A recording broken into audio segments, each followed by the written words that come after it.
was in my basement, and I knew exactly what he was doing before I even reached the bottom of the stairs. I could hear the scraping, that specific, awful sound of metal against metal. My chest went tight the way it does when something is wrong. But you haven't let yourself say it out loud yet. I had been upstairs making tea, just standing there at the kitchen counter, waiting for the kettle, when I heard it through the floor. I didn't go down. Not yet. I went to the front door instead, opened it quietly, and called the number I had saved 3 weeks earlier. I want to tell this story properly, because if I just tell you the ending, you won't understand how long I had been waiting for that moment, or what it cost me to get there. My daughter came back to Oakville in February. She had been living in Vancouver for 6 years with her husband, and when she called to say they needed a place to stay just for a little while, just until things settled down, I said yes before she finished the sentence. Of course I did. She's my daughter. She sounded tired in a way I hadn't heard since she was a teenager sitting exams. That specific flatness in the voice that means the person is holding too much. Her husband's name was Craig. I'll be honest, I had never warmed to him. Not because of anything I could point to clearly in those early years. Just a feeling. The way he spoke over her at dinner. The way he had opinions about everything she ordered at restaurants. Small things. The kind of small things you tell yourself don't mean anything because you want your child to be happy. They arrived on a Thursday with 2 cars packed full, and I helped them carry boxes down to the basement suite. I had finished it the year before, put in proper insulation, a new bathroom, a little kitchenette, for exactly this kind of situation. My kids coming home. I had imagined grandchildren visiting. I had not imagined this. Craig was polite when he needed to be. He helped carry boxes, said thank you for dinner, asked about my neighbors by name after I mentioned them once. He was the kind of person who learned details and repeated them back to you so you felt seen, and it took me an embarrassing amount of time to understand that this was a technique and not warmth. The first month was fine. Strained, but fine. I gave them space. I knocked before going downstairs. I kept the shared laundry schedule respectful. My daughter came up for coffee most mornings and we talked the way we used to, easy and circular, jumping between topics. I started to think maybe I had been wrong about him. Then I noticed the changes in her.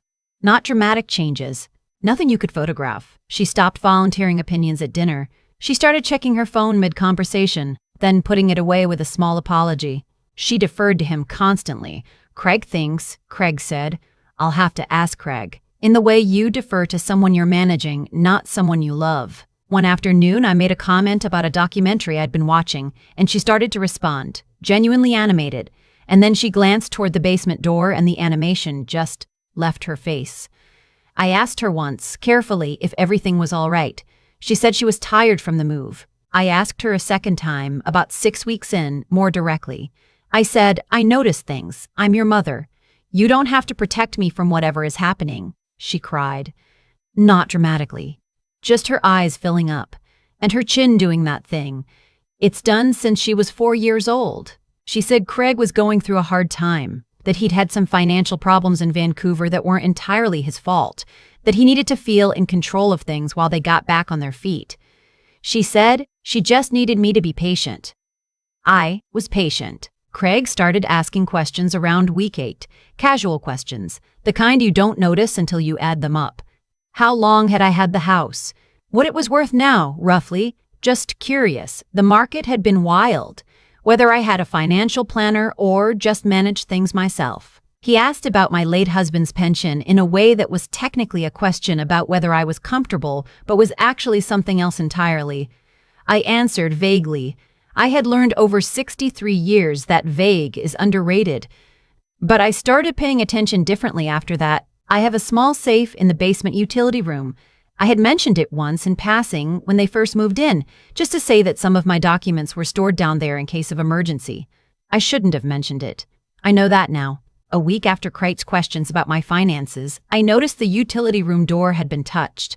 The handle was at an angle I didn't usually leave it. I'm particular about that door because the latch sticks if it's not closed properly, and I've developed the habit of pressing it firmly until it clicks. It hadn't been pressed firmly. I didn't say anything. I went upstairs and I thought for a long time. Then I called my friend Harriet, who had been a family law paralegal for 30 years before she retired. We have coffee every other Thursday, and she has seen more of the world's ugliness than most people know exists. I told her what I was observing. I told her about the door. I told her about my daughter's face going flat when Craig walked into a room.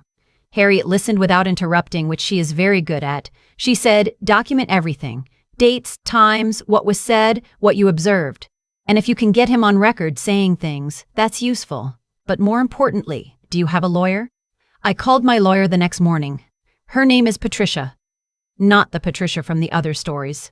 A different one, mine, who I have used for estate planning for 11 years, and who speaks to me like I'm an intelligent adult, which I appreciate. I explained the situation. She said what Harriet said. "Document," and she added, "think about what assets are accessible and whether anything needs to be moved or protected." I spent a week doing exactly that.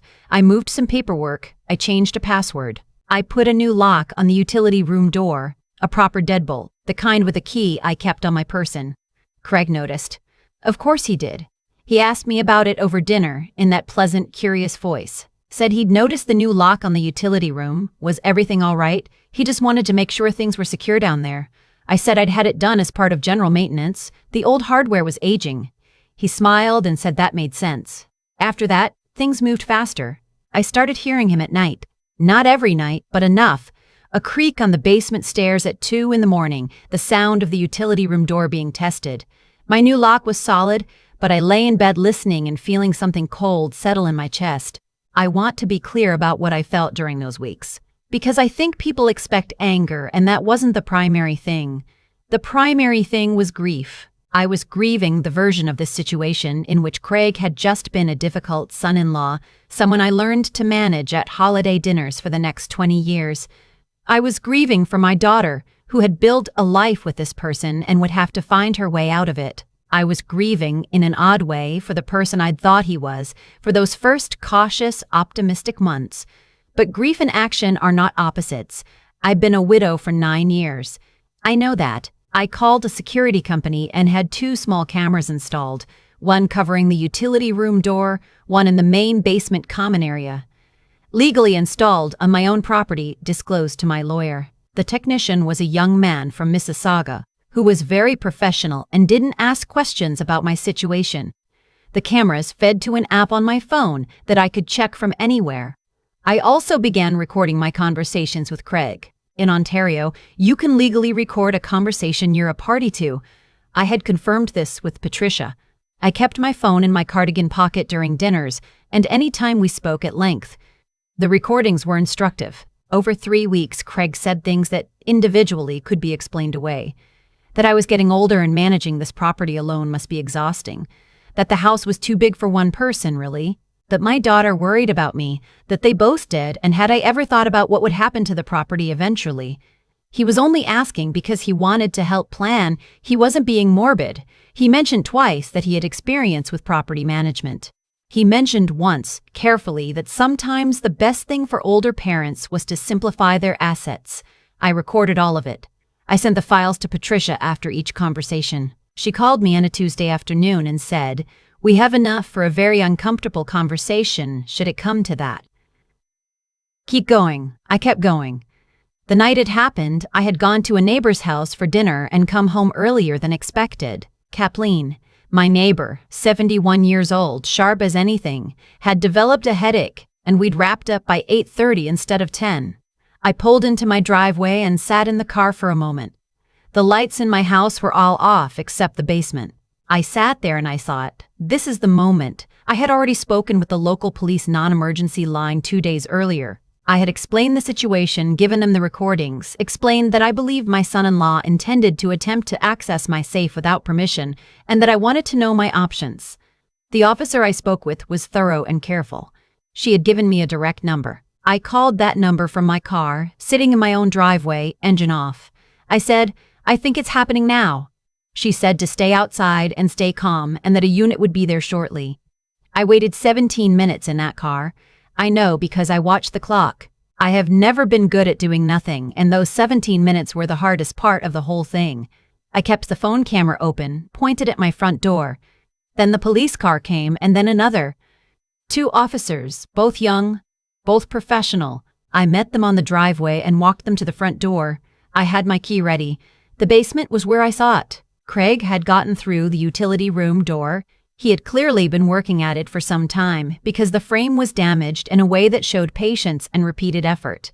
Not a single forceful entry. He had the safe pulled away from the wall and was working on it with a crowbar from my own garage. A crowbar I recognized because my husband's name was written on the handle in black marker, the way my husband marked all his tools. He heard us on the stairs. He turned around. I have thought a lot about what his face looked like in that moment, and I've decided I'm not going to describe it in detail because that's not the part that matters to me. What matters is that my daughter was standing behind me on the stairs because she had heard me come home and had come to find me, and she saw exactly what I saw. She didn't say anything. She put her hand over her mouth. Craig started talking immediately.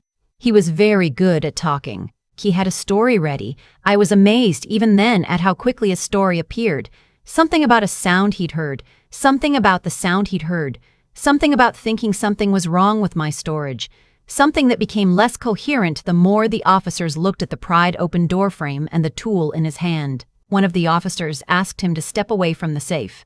He stepped away. Patricia arrived 30 minutes later because I had called her from the driveway too, and because she is the kind of lawyer who answers her phone at 9:15 in the evening when a long-term client calls and simply says, "I'll be there." It was Patricia who pointed out, calmly and clearly, that the damage to the doorframe constituted break and enter under the criminal code, that we had camera footage of Craig's repeated attempts on previous nights, and that we had recordings of Craig engaging in financial coercion of an elderly homeowner. She used that phrase, elderly homeowner, in a tone that was entirely professional and not at all unkind toward me, and I appreciated her precision.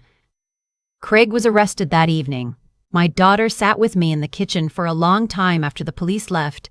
She didn't cry for a while. She just sat there with her hands around a mug of tea. I make tea at 9:15 at night, the same way I make it at 9:15 in the morning. It's something people tease me about. And she stared at the table. Eventually she said, "How long did you know?" I see lake as I suspected from around week 8. I started being certain around week 12. She said, "Why didn't you tell me?" I had thought about how to answer this question because I knew it would come. I said, "Because you needed to see it yourself. And because I needed to make sure you were protected, whether you believed me or not." She cried then. The real kind, not the polite kind she'd been doing in front of me for months. I sat next to her and put my arm around her and didn't say anything else for a while, because sometimes the most useful thing you can offer someone is just your physical presence and the knowledge that you are not going anywhere. Craig was charged with break and enter and mischief to property. Patricia filed a civil order the following week. My daughter had her own lawyer by then, a woman in Burlington who Harriet recommended, someone with specific experience in this kind of situation. The process was not fast. These things aren't. What I want to say, because I think it matters, is that I was lucky in specific ways. I own my home outright. I have a lawyer I trust and a friend who knew what questions to ask. I was healthy and clear-headed enough to pay attention. Not everyone has those things, and I think about that. But I also did something that I want to be direct about. I trusted what I observed over what I was told. Every instinct I had from week 2 was correct, and the months I spent talking myself out of those instincts, being polite, being patient, not wanting to make my daughter's life harder, those months were the only time I wasted. When I stopped managing my own perception and just responded to what was actually in front of me, everything moved quickly. My daughter is in her own apartment in Hamilton now. She's been there for 4 months. I drove her there on moving day and helped her arrange her furniture, and we ate Swiss chalet in her new living room on paper towels, because she didn't have plates unpacked yet.